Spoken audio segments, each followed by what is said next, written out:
E aí, pessoal, tudo bem com vocês? Professor Eurico aqui. Hoje na unidade 5, essa parte 3, a gente vai tratar um pouquinho de equilíbrio mecânico. Então a gente vai falar de torques concorrentes e como esses torques, né, se equilibram na articulação. Então, a gente vai aprender a calcular alguns torques articulares, né, tanto torque de resistência quanto torque de força.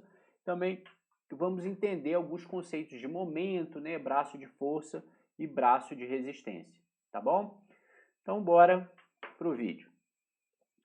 Bom, pessoal, falando aqui dessa parte inicial, né, de equilíbrio mecânico, né, e falando de braço de momento, é só lembrar que em física, né, ou na biomecânica, momento é a quantidade de movimento, tá? Então, quanto maior a quantidade de movimento, maior o torque que nós identificamos em uma articulação. Colocando aqui como exemplo, a gente destacando alguns pontos importantes, né? Então, primeiro, né, a análise que nós estamos fazendo aqui de um músculo flexor do cotovelo. A gente tem ali o eixo de rotação ou ponto fixo, né? O parafuso, né? Onde entraria o parafuso ali da haste, do antebraço, né? Girando em torno daquele ponto fixo. A gente tem um vetor de força representado ali, né? Pela força que está sendo gerado pelo músculo ali, né? No ponto de aplicação da força ali no tendão distal ali que se insere naquele osso. A gente ainda tem uma distância, porém observem que essa distância é uma distância linear. Então, caso eu quisesse calcular o torque, por exemplo, nessa articulação, um aluno mais desavisado poderia simplesmente pegar e fazer o seguinte: eu vou ver a quantidade de força que está sendo gerada ali, eu pego o vetor de força, depois eu pego qual é essa distância ali produzida, né, pela aquela linha pontilhada vermelha, e aí eu multiplico um pelo outro. Porém, isso não está correto, tá, pessoal? Vejam que aqui, ó, é um ângulo mais aberto, né? Um ângulo maior do que 90 graus. Isso aqui é um ângulo obtuso. Então, nesse caso, eu não posso fazer esse cálculo dessa forma, né? Para eu calcular a força, o torque, tem que ser a força vezes o braço de força, ou vezes a distância perpendicular, né? Então, nesse caso ali, eu tenho que descobrir qual é a distância perpendicular. Como? Basta que eu, né, aumente ali, né, a projeção do vetor de força e depois trace a distância perpendicular, ó, até o centro articular.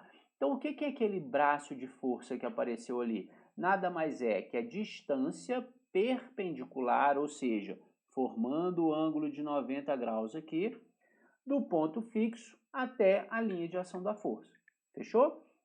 Agora, digamos que eu ainda tenho um vetor de resistência, então digamos que ele estivesse segurando alguma coisa aqui na mão, né, um peso qualquer ali, e ele tem que saber também qual é o torque de resistência. Então, já que estamos falando de equilíbrio mecânico, você tem dois torques concorrentes. Um é o torque de força, a produção de força, de torque do músculo. O outro é o torque de resistência, ou seja, a produção de torque gerado pela resistência, ou seja, aquela força ou peso, né, que está se opondo à ação do músculo. Para eu descobrir o torque de resistência, é a mesma coisa. É força vezes braço de força. Só que no caso, a força aqui é o peso da resistência. E o que é o braço de resistência? Também é a distância perpendicular, gente. Porém, agora, da linha de ação de resistência até ali a projeção do centro articular. Então vejam mais uma vez aqui, ó, um ângulo de 90 graus. Tá legal? Então isso é importante vocês identificarem, né? Se eu estiver falando de torque de força, por exemplo, como que eu faço para calcular esse torque de força? Então digamos que a sua intenção é saber quanto torque muscular está sendo feito ali. Bom, olhando para aquela situação que foi criada ali, ó, você tem essa linha pontilhada vermelha que representa a distância linear, né? Ou seja, uma distância do ponto fixo até o ponto de aplicação da força ali, porém é uma distância que não é perpendicular, né? Como mostrei ali no slide anterior. E vocês traçaram, né, qual que seria essa distância perpendicular, ou braço de força, né, representada ali pela linha contínua vermelha naquele triângulo que se formou ali à esquerda. Muito bem, veja que se formou um triângulo retângulo.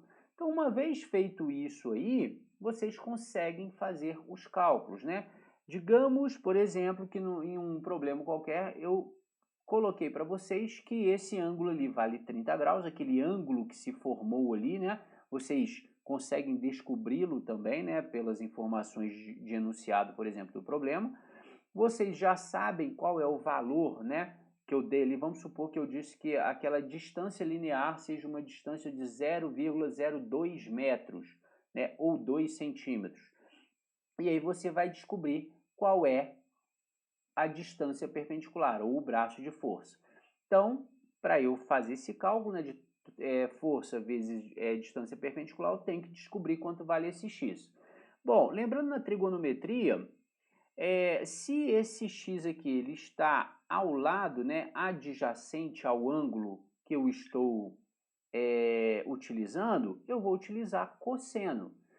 Ah, se eu quisesse descobrir isso daqui, Eurico, por exemplo, ó, essa distância, né, esse tracejadozinho ali amarelo, aí eu não utilizaria cosseno, eu utilizaria seno, né, porque ele estaria de frente para o ângulo ali, né, que está sendo investigado. Porém, nessa condição aqui, né, como ele está assim, eu vou utilizar o cosseno. Beleza, pessoal?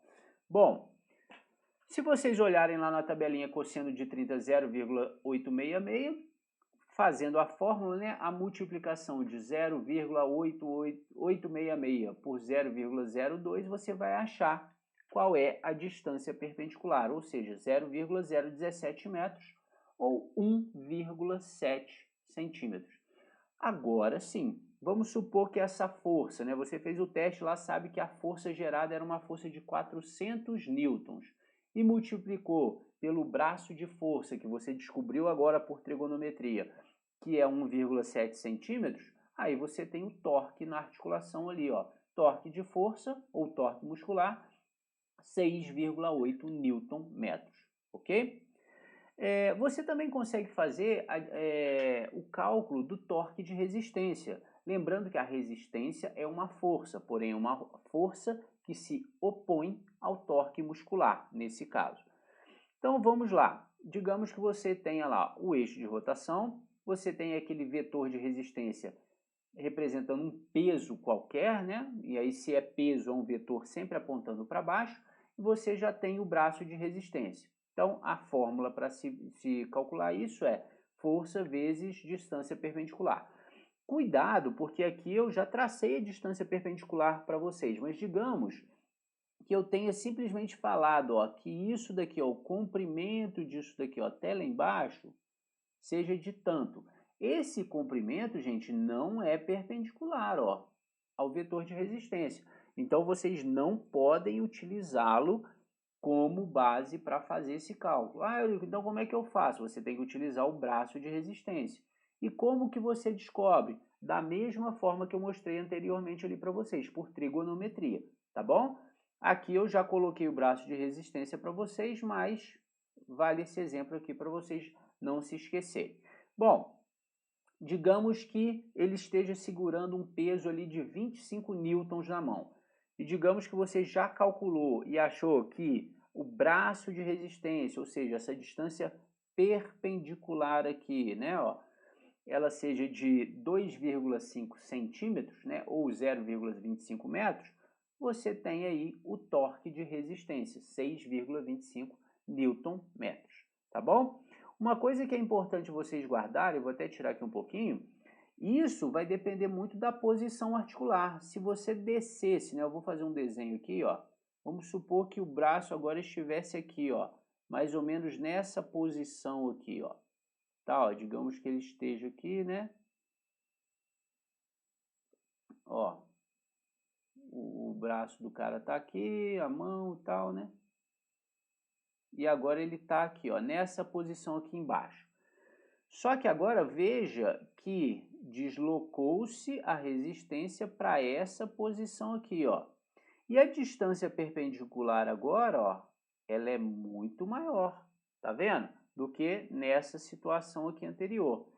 Manteve-se o mesmo peso, digamos que seja aquele peso de 25 newtons. Mas digamos que agora esse braço de resistência, né, ou seja, essa distância perpendicular aqui, ó, agora é de 0,35 metros, ou 3,5 centímetros, né?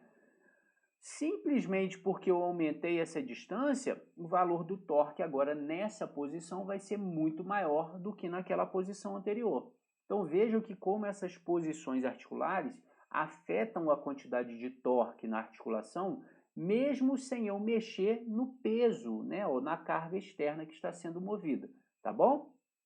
Bom, isso daí foi só um exemplo. Agora vejo que quando eu falo de equilíbrio mecânico, a gente tem que se preocupar. Se há equilíbrio, há igualdade entre os torques, tá? Equilíbrio mecânico é quando o torque de força se iguala ao torque de resistência. E se há equilíbrio, se eles estão iguais, não há movimento, né? Nem para um lado nem para o outro. Para que haja movimento, o torque de força tem que ser maior que o torque de resistência, se for um movimento na fase concêntrica, ou o torque de resistência ter um torque maior do que o de força, que aí seria uma fase excêntrica, aí o movimento seria para o outro lado, para o lado da resistência. Muito bem, se está tendo equilíbrio entre os torques, eles se igualam, então não há movimento nem para um lado nem para o outro, tá bom?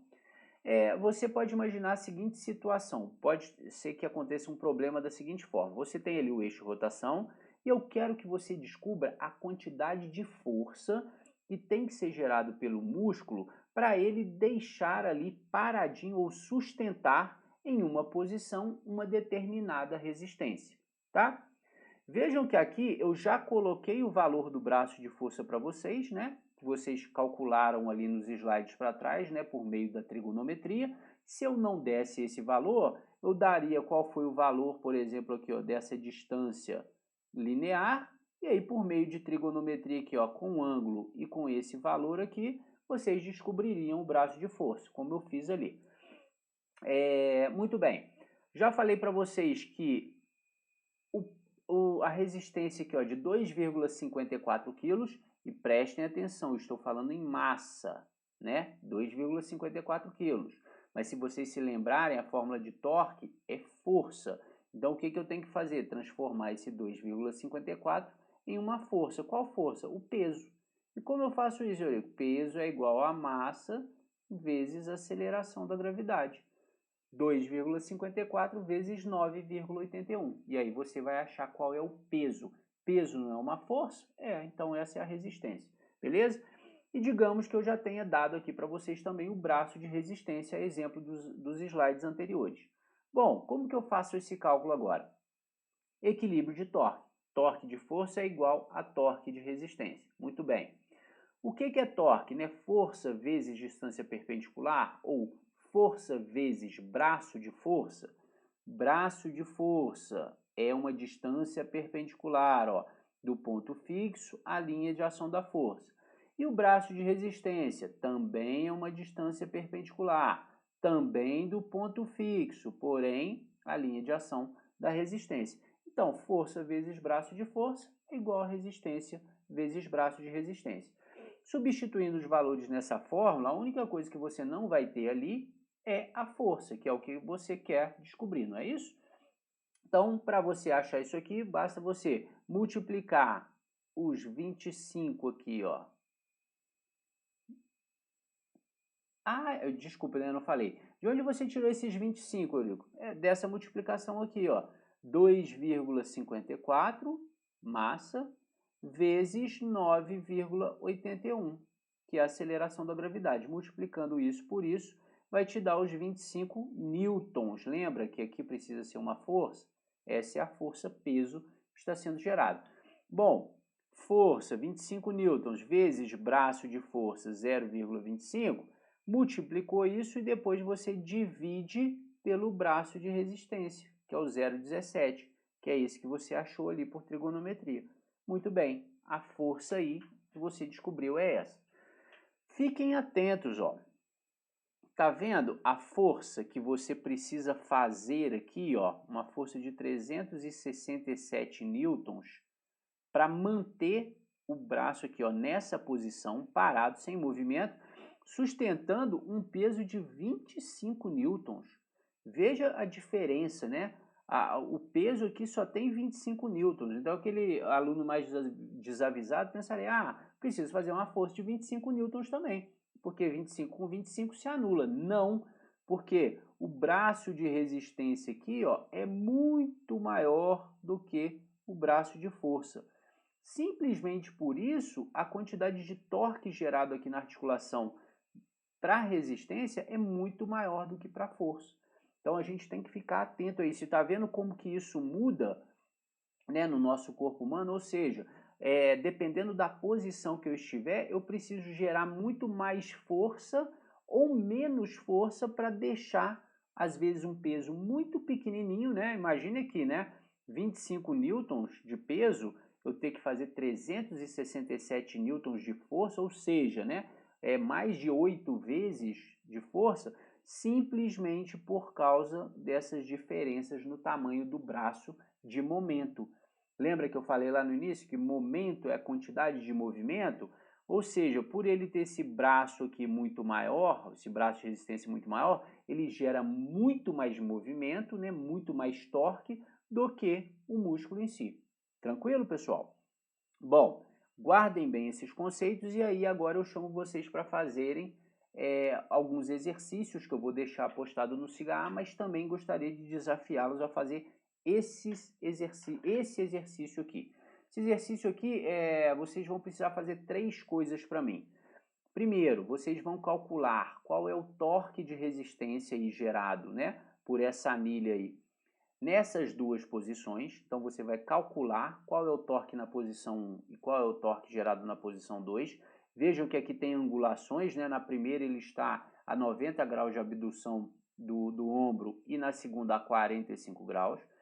A segunda coisa que você vai ter que fazer, depois que você calcular esses torques, você vai me falar em qual das posições foi gerado um maior torque e, por último, o porquê. Por que foi gerado mais torque em um do que no outro, né? Uma explicação mecânica para isso, tá bom? Fiquem atentos a todos os valores, né? Vocês vão ter que interpretar algumas coisas aí para achar alguns valores. Vejam que aqui, ó, está em quilos, né? Então prestem atenção nessas coisas aí na hora de resolver esses problemas. Tá legal? Bom, pessoal, eu acho que era isso, né, que tinha para falar aqui para vocês sobre sobre essas questões, né, da matéria. Façam lá os cálculos, né, que eu pedi para vocês, tentem resolver esse problema, e esse problema, quando você resolver, coloque lá para mim na descrição do YouTube, lá na hora que vocês postam os comentários. Coloque quais foram os valores que vocês encontraram, coloque essas respostas lá, e se tiverem alguma dúvida, deixem lá também para mim, para que eu possa responder para vocês, tá bom? Bom, então por hoje é isso, espero que vocês tenham gostado da aula e obrigado, valeu, até mais.